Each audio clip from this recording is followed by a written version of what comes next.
In this final installment of my series on working with DID or OSDD, I'm going to talk about how to disclose the minimum amount of information about your mental health disability in order to get needed accommodations.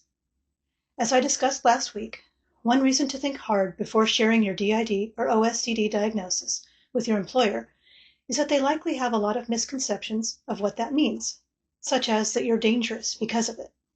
And we can thank Hollywood for that. So what do? Well, I suggest discussing other issues. At the most, perhaps you would be able to share that you have a complex trauma instead of OSDD or DID. This is absolutely true, and it's more vague. You might tell your employer that it's like having repeated PTSD that compounds over time.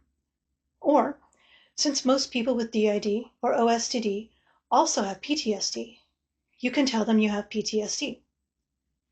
Other common diagnoses that go along with DID that use accommodations are depression and anxiety.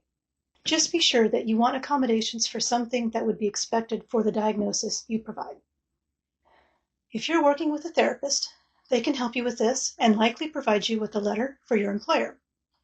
If you're not working with a therapist, but are getting some sort of medication help from a primary care physician, such as Klonopin for panic attacks, you might be able to get the same help from them.